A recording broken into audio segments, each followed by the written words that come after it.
साम्राज्याच्या मावशे मनुष्य जातीना उद्भव પહેલાનું હજારોમાં ડાયનોસોરના સામ્રાજ્ય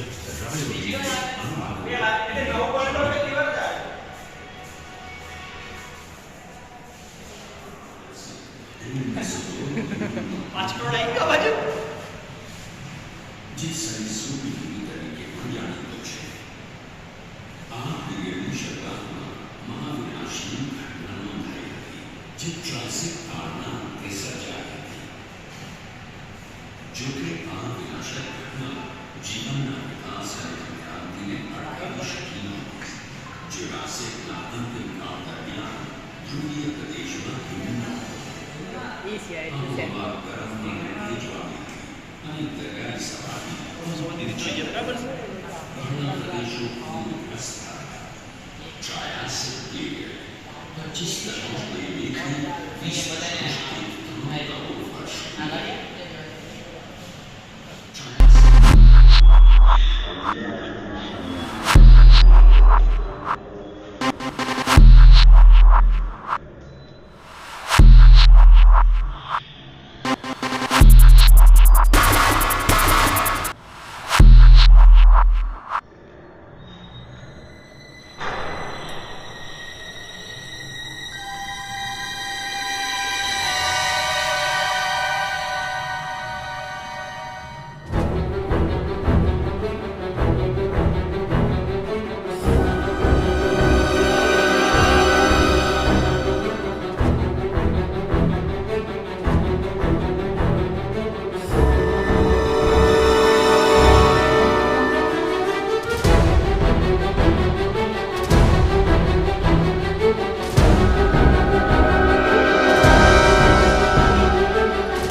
તેના આધારે તેની સાથે સંકળાયેલી અસ્થિ રચનાઓને જાણી શકાય.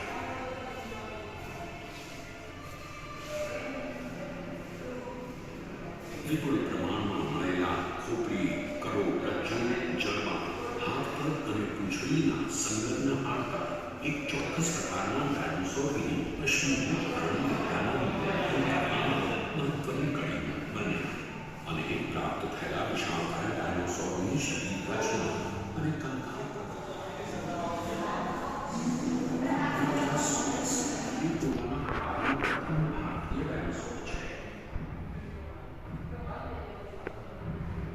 સંસ્કૃત શબ્દ રાજા અને ગ્રીક શબ્દ સોરસ પરથી તેનું નામકરણ થયું. Yeah.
પોતાના સામ્રાજ્યમાં મહાકાય ચોપગાર સોરોપોડ્સ, બ્રોન્ટોસોરસ અને ડિપ્લોડોક્યુસનો સમૂહ મોટા વૃક્ષો અને ઝાડીઓને આરોગી રહ્યો છે તથા નદી અને તળાવમાંથી પાણી પી રહ્યો છે.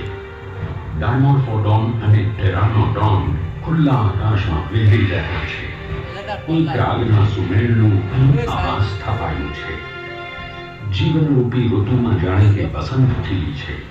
ઊંઘવાના નાના સરીસૃપોએ જાણે કે દુનિયાને જીતી લીધી છે અને હવે તેઓ નવા આકાર પામેલા ભારતીય ઉપખંડમાં વિસ્તરી અને વિકસી રહ્યા છે.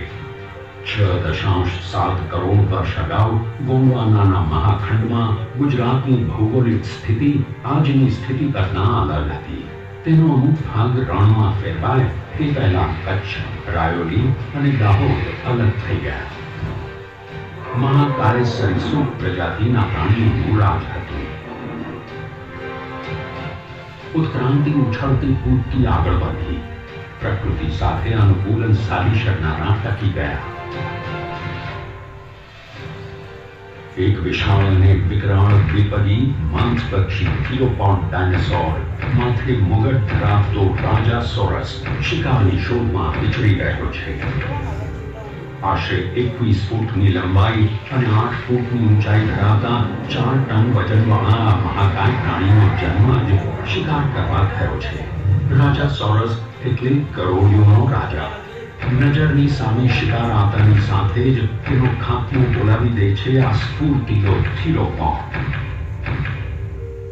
આપણે જોઈ રહ્યા છીએ કે નજીકમાં જ તૃણાહારી ટાઇટેનોસોરસનું એક ટોળું પસાર થઈ રહ્યું છે, જેને એ ખ્યાલ નથી કે તેમને સૂંઘતો પીછો કરી રહ્યો છે એક શિકારી.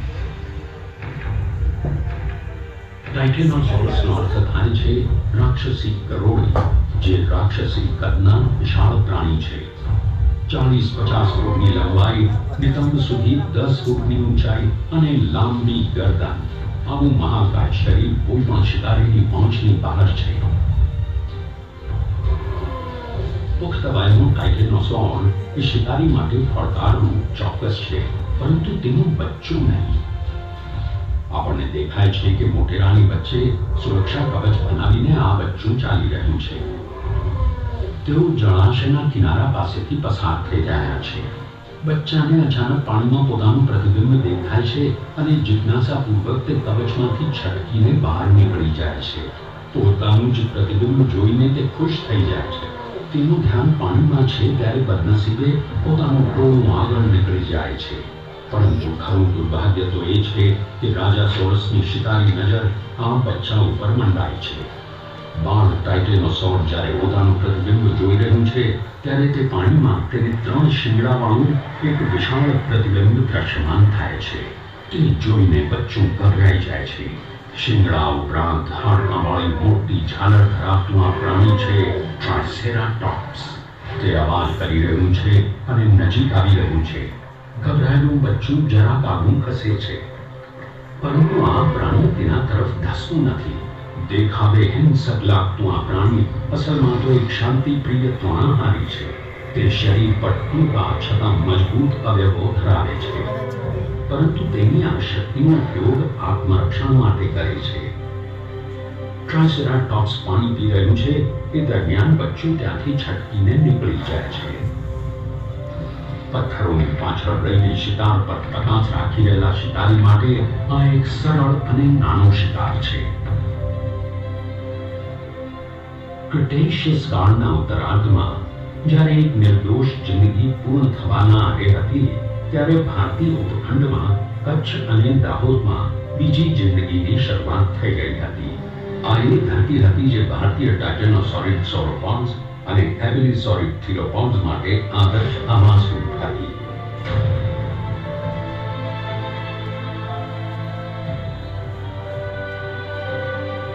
અહીં એક માદા ઓર્નિથોમાઇમસ ઈંડા આપી રહી છે. આ એક નાના માથાવાળો સર્વભક્ષી ડાયનાસોર છે, જેની ચાંચ દંતવિહીન અને ગરદન તથા પૂંછડી લાંબી છે. તેજ દોડવીર ઓર્નિથોમાઇમસ આશરે 50 કિલોમીટર પ્રતિ કલાકની ઝડપે દોડી શકે છે. તેનો સામનો થવાનો છે પૃષ્ઠવંશ વિનાના એક શિકારી સાથે, જે સંતાઈને પીઠ પાછળ હુમલો કરવાનો છે. કરવાનો છે. જ્યારે ઓર્નિથોમાઇમસ ખોરાકની શોધમાં નીકળે છે ત્યારે છુપાઈને બેઠેલો સાપ ઈંડા ગળી જવા તૈયાર થાય છે. પહાડની બીજી તરફ ભૂલા પડેલા નાના શિકાર તરફ રાજા સોરસ ઝડપથી આગળ વધી રહ્યો છે. બસ હવે ખેલ બાકી છે, માત્ર એક ક્ષણનો. શિકારી જ્યારે હુમલો કરવાની તૈયારીમાં હોય છે ત્યાં જ બીજો એક મોટો શિકારી અચાનક તેના પર તરાપ મારે છે. રાજા સોરસે હવે પોતાનું આધિપત્ય પુરવાર કરવાનું છે. આ લડાઈ છે આધિપત્યની, જેમાં તે ટાઇટનોસોર પર પોતાનું પ્રભુત્વ જમાવવા માંગે છે. રાજા સોરસ એ શક્તિશાળી શિકારી છે જેને ધારદાર તીક્ષ્ણ પર્વત જેવા દાંત છે.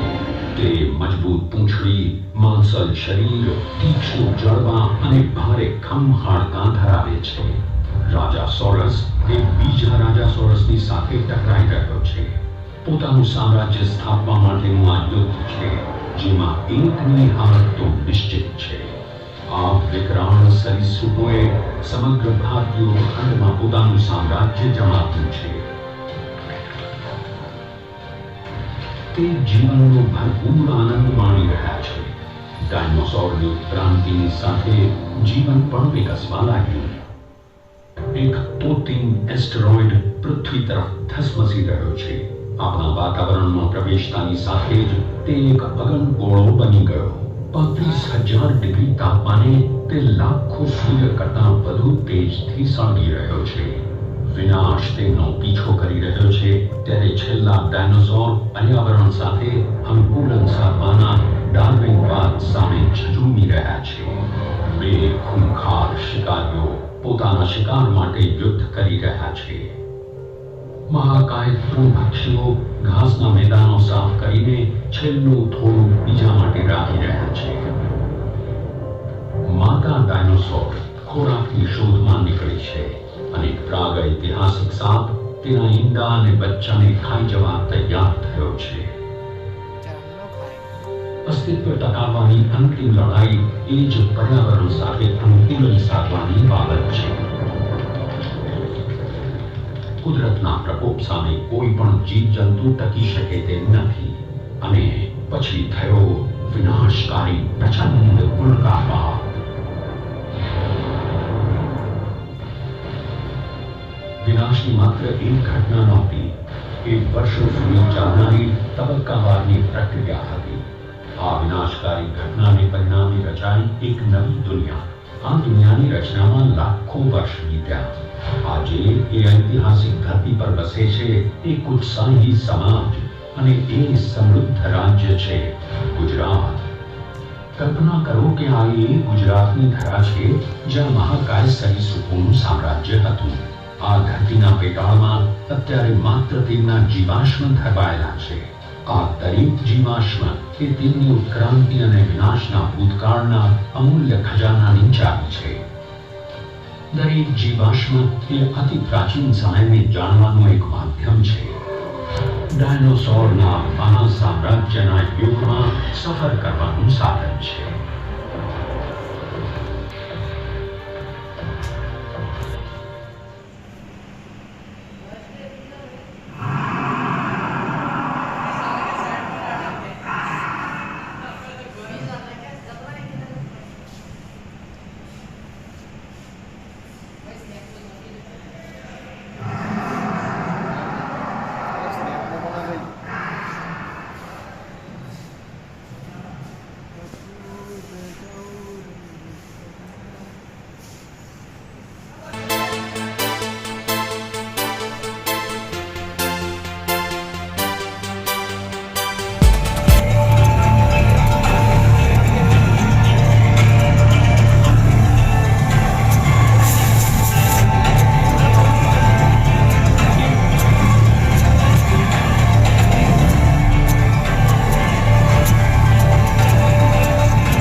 પકડી પાડ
એડો આયેલો